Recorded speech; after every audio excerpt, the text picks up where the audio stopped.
I'm Mai-Linh Dovan, certified athletic therapist and founder of Rehab-U Movement and Performance Therapy. Welcome to our YouTube channel. This week we're talking about why your overhead press sucks. If your overhead press sucks, if you're weak in your overhead press, if you look like a banana when you do your overhead press, you feel like you're buckling under the bar, this video is for you. So we're going to go through two very common or perhaps the two most costly technical flaws you can have in your overhead press, or two most costly weaknesses you can have in your overhead press that don't actually come from your shoulder. But before we go into that, we're going to go into the execution of a proper overhead press and the regular technical elements, and then we'll show you where things can go wrong and exercises that you can use to fix that.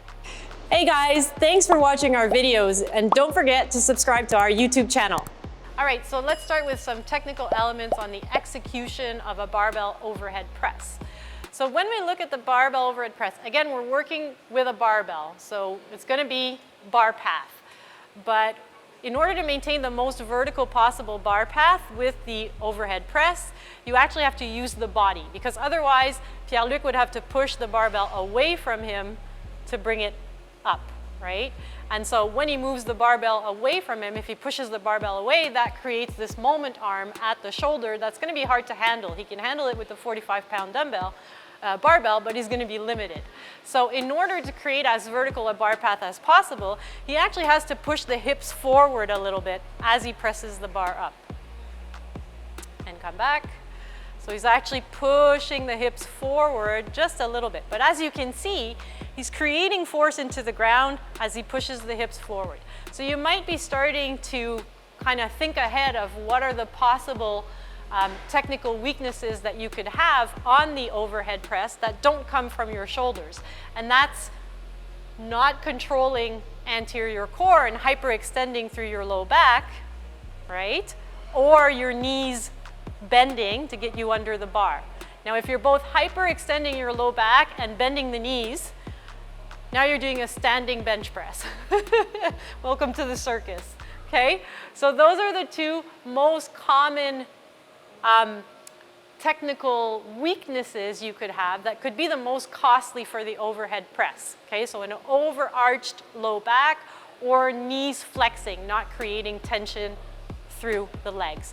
We're going to go into two variations of the barbell overhead press that you can use, or actually more like 4 variations, because we're going to give you a variation of a variation, so you'll have plenty of tools that you need if your overhead press sucks.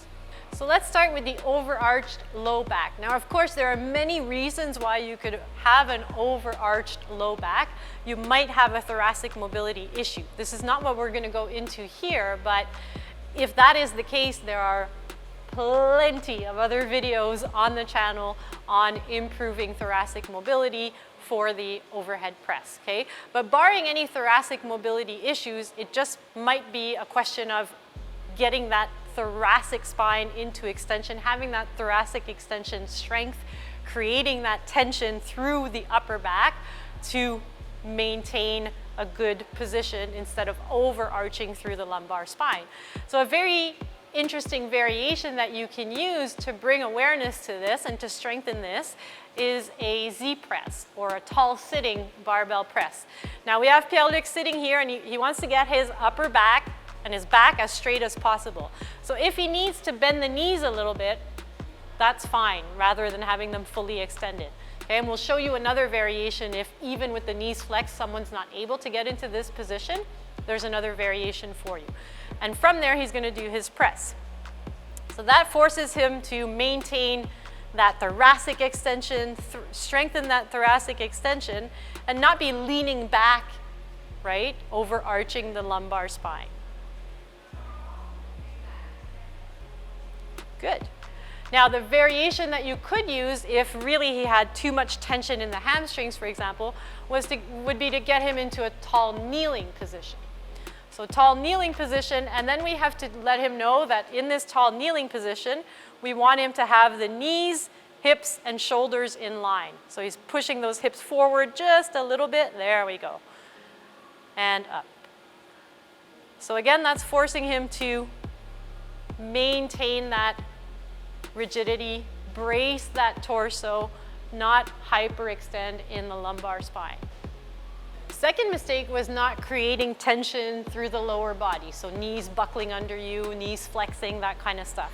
So a very basic variation to get a client or patient to feel the activation of the lower body is getting them into this half kneeling position and doing their barbell press from there.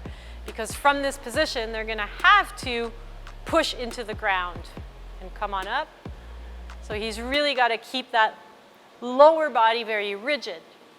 Okay, so just that feeling of what it's like to maintain that tension in the lower body.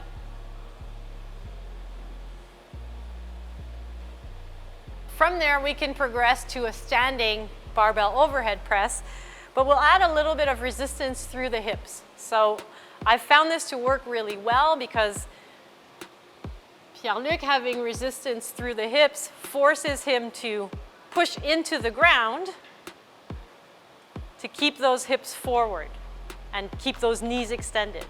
Okay, so a little bit of resistance and he's doing his overhead press from here. Now this is often a setup we use on an RDL, for example, but it's very interesting in this situation because you do actually need to push the hips forward a little bit for the overhead press, but without flexing the knees. So having this elastic there helps strengthen that and bring awareness to that. So there you have it, guys. Couple reasons why your overhead press sucks that may have nothing to do with your shoulders.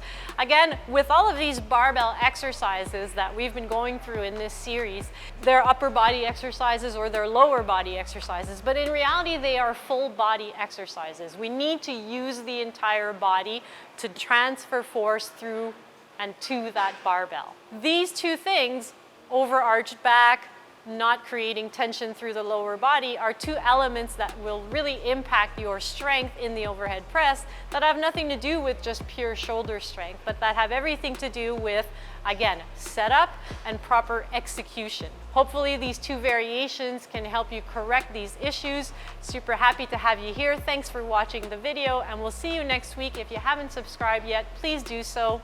Click the button below.